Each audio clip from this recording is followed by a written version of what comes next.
আবার ধর্ষণ কখনোই কমবে না। যতদিন পর্যন্ত এই দেশের ভিতরে কোরআনী আইন বাস্তবায়ন না হবে, ততদিন পর্যন্ত শান্তি আশা করা যায় না। অতএব এখন পর্যন্ত সামনে যতদিন আছে, ভোটের বাকি গোলাম বলে যায়, টাকায় বিক্রি হইও না। টাকায় তো 500 টাকায় 1000 টাকা বিক্রি তো হয়, মুরগি বিভিন্ন পশু প্রাণী।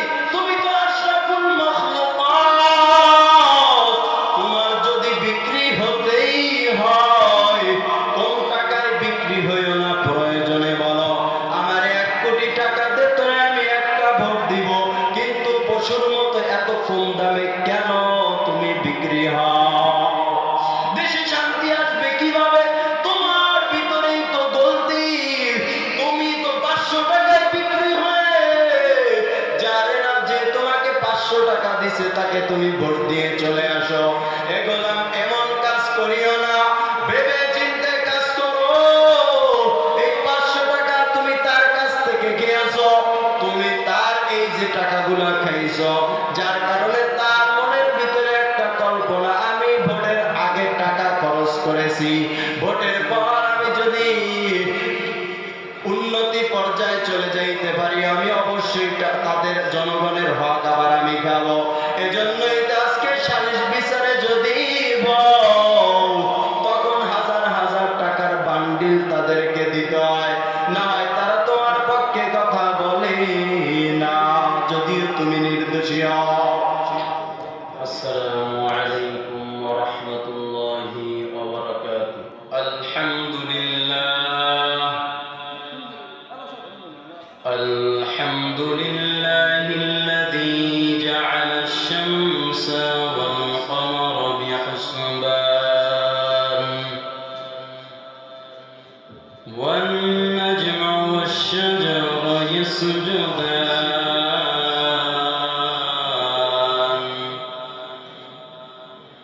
ওয়া ফাদ্দালা জামানান আলা জামান كما فضل مكانا على مكان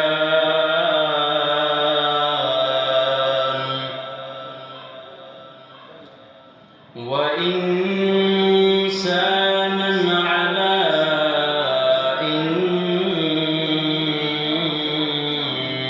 إنسان ونشهد أن سيدنا وسندنا وحبيبنا وحبيب قلوبنا وطبيبنا وطبيب قلوبنا ومولانا محمد ومولانا محمدا عبده ورسوله.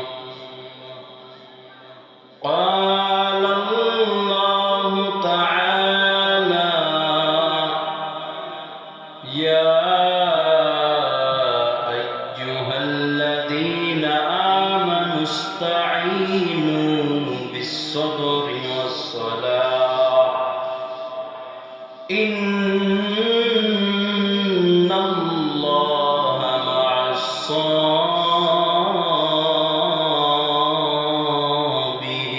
الصابرين. وقال النبي صلى الله عليه وسلم: من يرد الله به خيرا يصب منه أو كما قال النبي عليه الصلاة والسلام.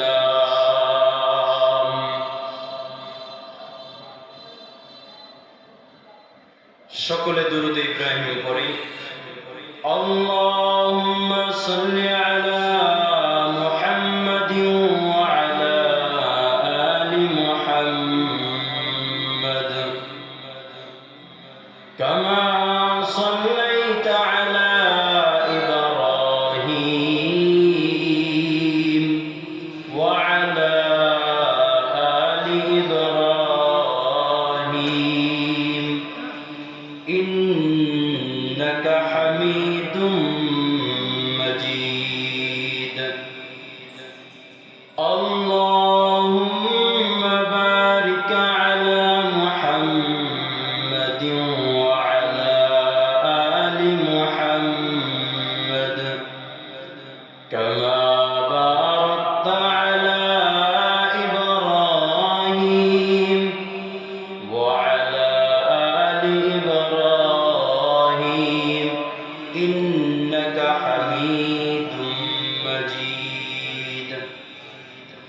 আলহামদুলিল্লাহ, মহান রব্বুল আলামিনের নিকটে অসংখ্য অগণিত শুকর ও সুজুদ যে মহান রব্বুল আলামিন আপনাকে আমাকে ভালোবেসে মহব্বত করে আপনার এলাকার ভিতরে শান্তি বর্ষণ করিয়ে দ্বীনি মজমা তথা খুলা মাহফিল মজলিস মাহফিলের মজলিস কোরআন হাদিসের বাগান জান্নাতি বাগান ব্যবস্থা করে দিয়েছেন। এটা যারা বুঝবে তারা মাহফিলের প্যান্ডেল ছাড়া দূরে কেউ থাকতে পারে না। যারা এর মূল্যায়ন বুঝবে তারা এই ময়দানে উপস্থিত হবে। যে যাকে চিনে সে তাকে মানার মতো মানে, যে যা চিনে না সে তা কখনোই মানে না। আপনি সিটি গোল্ডের জিনিস যদি কাউকে দেখান, সে যদি না চিনে তাকে যদি বলেন এটা স্বর্ণ, সে মেনে নেবে। আর যে স্বর্ণ চিনে সে বলবে না এটা সিটি গোল্ড, এটা স্বর্ণ হতে পারে না। তো আমরা মনে করতেছি বাজার ঘাটে চলাফেরা করতেছি, এই সুন্দর এক মজমা হয়তো বাজারে মিলতেছে, মানুষের আনাগোনা বেশি, সেখানে হয়তো ভালো কিছু পাওয়া যাবে। আর এই মাহফিলের স্থানে আমরা আসবো, এখানে তেমন কিছু নাই। হুজুর আলোচনা করবে, আমরা শুনবো, বসে থাকতে আর ভালো লাগে না। এজন্যই তো আল্লাহ পাক নিজেই বলতেছেন, ওয়ালাকাদ যারা'না লিজাহান্নামা কাসীরাম মিনাল জিন্নি ওয়াল ইনসি লাহুম কুলুবুন লা ইয়াফকাহুনা বিহা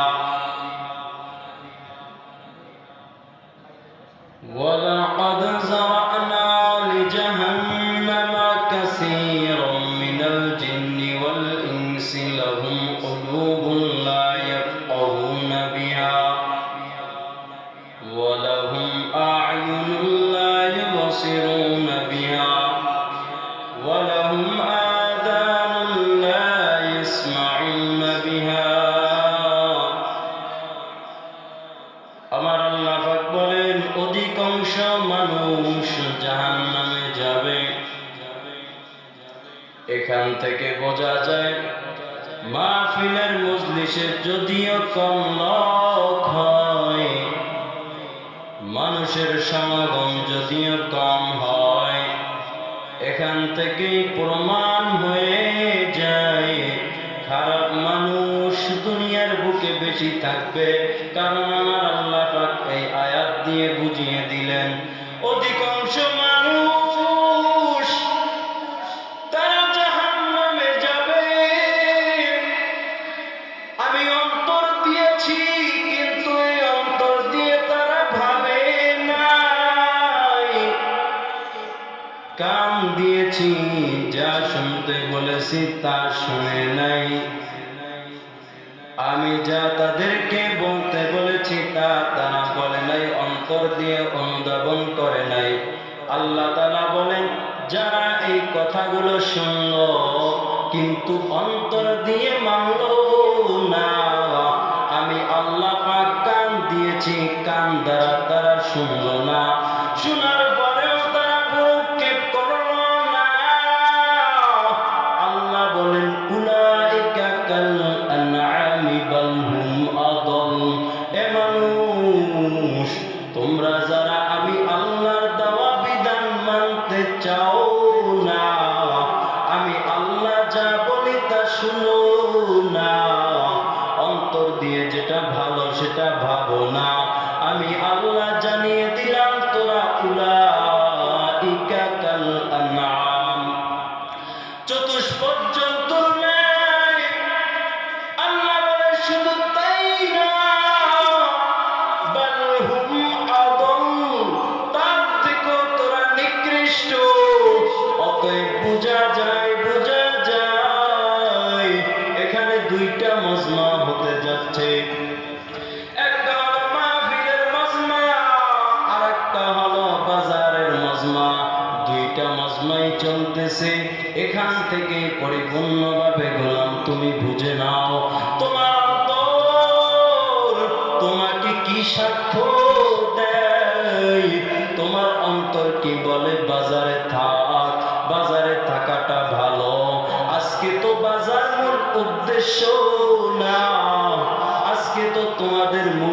উদ্দেশ্য, মূল পয়েন্ট হলো মাহফিল। কোরআন হাদিসের এই মজমা কেমন? এই কোরআনের মজমা তো প্রতিদিন হয় না। সবাই মহাব্বতের নজর করিয়া দেখে এই দুনিয়ার বুকে, মহল্লার বুকে বিভিন্ন ফিতনা ফাসাদ হয়, কিভাবে ওগুলোকে দূর করানো যায়, কারে আনা যায়, কারে আনার মাধ্যমে এই গ্রামের ভিতরে, মহল্লার ভিতরে ভালো কিছু আশা করা যায়। আল্লাহ পাক রাগান্বিত হইয়া অনেক সময় যেই মুসিবত, যে আযাব, যে গজব দেয়, এইগুলো উঠে যাবে, মানুষগুলো দিনের পথে আসবে। কিভাবে কিভাবে এই দিনই মাজমাটা করা যায়? সবাই একত্রিত মিলমিশ করিয়া, সবাই মহাব্বতের নজরে তাকাইয়া। আজকে আপনাদের এখানের প্রধান অতিথি ডক্টর খালেদ বিন নাসির সাহেব হুজুর আসবেন। ডোমরার পীর সাহেব হুজুর আপনাদেরকে দিক নির্দেশনামূলক আলোচনা করবেন। কিন্তু রে গোলাম, সারা বছর তুমি নামাজ পড়ো নাই, তুমি চিন্তা করতেছো আমি রমজান পাবো, তো রমজান মাসে আমি সব আদায় করে ফেলবো, আল্লাহর কাছ থেকে সব মাপ পেয়ে যাব আমি। আরে গোলাম না রে গোলাম, এটা অসম্ভব। কারণ কলসি তো তখনই ভরে যখন মুখ বরাবর হয়। কলসি যদি তুমি কলের যেই নালা থেকে পানি পড়ে, সেই নালার থেকে যদি দূরে রাখিয়া সারা জীবন যদি তুমি কল চাপো, কোনদিন যেইভাবে কলসিটা ভরা সম্ভব না, তুমি ওই কলসিটা পরিপূর্ণ ভরপুর পাবে না পানিতে। ঠিক তেমনি যদি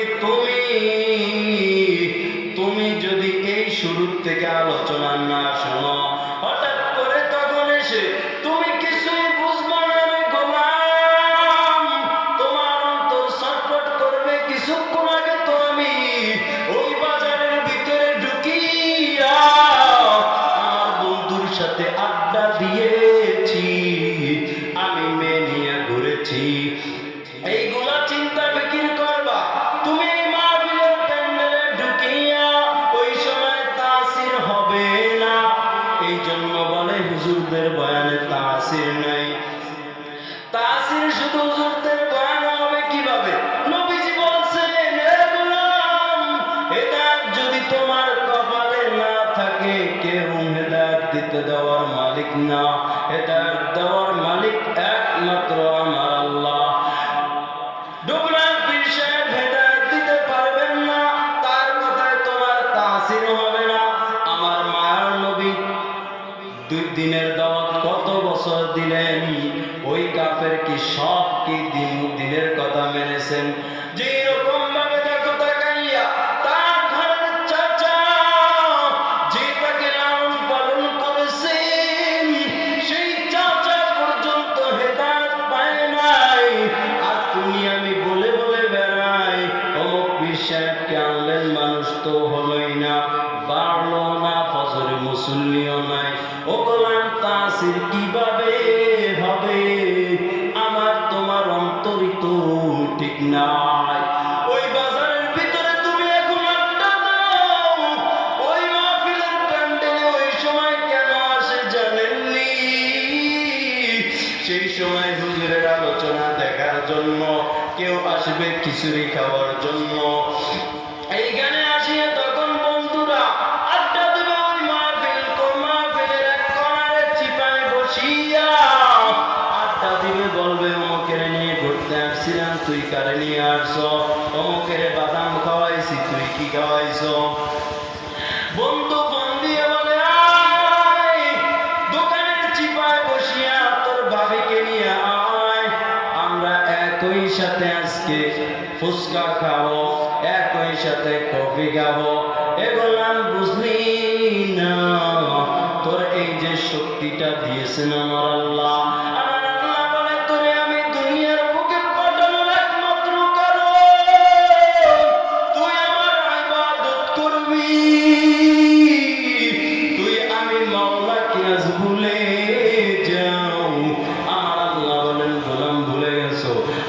তোর 70 বছর 60 বছর হয়ে গেছে, আজ তুই চিন্তায় পড়ে গেছো আমি কিভাবে মাপ পাই, আমি তো টেনশনে আছি। আমার আল্লাহ পাক বলে, দুনিয়ার মানুষ, তোরা 60-70 বছর যদিও হয়ে যাই, আমি মাওলার কাছে যদি তখন আসো, আমি আল্লাহর কাছে একবার আজকে খাঁটি তওবা করে নাও, আমি আল্লাহ তোমাদেরকে মাফ করে দিব। যে আয়াতুল কারিমা আমি আপনাদের সামনে তেলাওয়াত করেছি, আল্লাহ পাক বলতেছেন, হে মানুষেরা, তোমরা ধৈর্য ধরো, বিপদে পড়েছো, ধৈর্য ধর, গুনার কাজে যাস না। দুনিয়ার বুকে আজ কি পরিমাণে গুনার সাইলাম, সঠিক বিচার নাই। এই জন্য এই প্যান্ডেল থেকে বলে যাই, টাইম যেহেতু কম, ক্ষুদ্র এক এক পয়েন্ট থেকে আলোচনা করে যাচ্ছি। এই দুনিয়ার ভিতরে যদি ভালো কিছু আশা করেন, একা একা কখনো সম্ভব নয়। আপনার প্রথমে ফার্স্ট কাজ হলো আপনার সংসদকে পরিপূর্ণ কোরআনের আওতাধীন আনেন। যদি কোরআনের আওতাধীন না আনতে পারেন, কখনো দেশ ভালো হবে না, আর কখনো নারীবাজি, আর কখনো সন্ত্রাসী, আবার ধর্ষণ কখনোই কমবে না।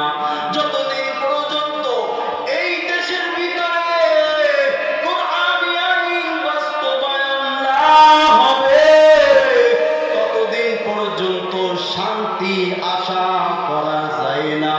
অতএব এখন পর্যন্ত সামনে যতদিন আছে, ভোটের বাকি গোলাম বলে যায়, টাকায় বিক্রি হইও না। টাকায় তো 500 টাকায় 1000 টাকা বিক্রিত হয়, মুরগি, বিভিন্ন পশু প্রাণী, তুমি তো আশরাফুল মাখলুকাত। তোমার যদি বিক্রি হতেই হয়, কোন টাকায় বিক্রি হইও না, প্রয়োজনে বলো, আমার 1 কোটি টাকা দে, তোরে আমি একটা ভোট দিব, কিন্তু পশুর মতো এত কম দামে কেন তুমি বিক্রি হও? দেশে শান্তি আসবে কিভাবে? তোমার ভিতরেই তো গলতি। তুমি তো 500 টাকায় বিক্রি হয়ে, যারে না যে তোমাকে 500 টাকা দিছে তাকে তুমি ভোট দিয়ে চলে আসো। এ গোলাম, এমন কাজ করিও না, ভেবে চিন্তে কাজ করো। এই 500 টাকা তুমি তার কাছ থেকে খেয়েছো, তুমি তার এই যে টাকাগুলা খাইছো, যার কারণে তার মনের ভিতরে একটা কল্পনা, আমি ভোটের আগে টাকা খরচ করেছি, ভোটের পর আমি যদি উন্নতি পর্যায়ে চলে যাইতে পারি, আমি অবশ্যই তাদের জনগণের হক আবার আমি খাবো। এজন্যই আজকে সালিশ বিচারে যদি তখন হাজার হাজার টাকার বান্ডিল তাদেরকে দিতে হয়, না হয় তারা তোমার পক্ষে কথা বলে না, যদিও তুমি নির্দোষী হও। এই জন্য সবর করো, সামনে যেই কয়েকটা দিন আছে সবর করে যাও। বলবো না তোমাকে তুমি কোন দল করো, কোন মত করো, তোমার বিষয়, কিন্তু একটাই আবদার রেখে যায়, ও আম্মা জান, ও বৃদ্ধ বাবাজি, ও যুবক ভাই, এখনো সময় আছে, তোমার একটা ভোটে অনেক পরিবর্তন। তুমি এইটা ভাবিও না আমি একা নয়, টাকাকে অন্য লাইনে ভোট দিব। তুমি যেই দলেই ভোট দাও, টাকায় বিক্রি হও না। তবে একটা কথাই উদারত আহ্বান বুঝাইতে চাই, কোরআনী শাসন দেশে কায়েম হোক। সব দল দেখেছ, অনেক দল দেখেছ, শান্তি কেমন পেয়েছ তোমরাই জানো, তবে ভবিষ্যৎ কি হবে আমি জানি না। এই জন্য বলি, চিন্তা ফিকির করে এরপরে ভোটটা দিও, না হয় আবারও জুলাই আন্দোলন করতে হবে তোমাদের। আবারও তোমার আমার মতো প্রাণ অনেকের চলে যাবে, হাদির মতো অনেক প্রাণ তোমাদের আমার চলে যাবে। এই দেশে বাস্তবায়ন যদি কোরআনী আইন আনতে হয়, কেউ বসলে তাকে কিন্তু সরানোটাও অনেক কঠিন হয়। যেই রকম ভাবে নির্বাচন আনাটাও যেইভাবে কঠিন,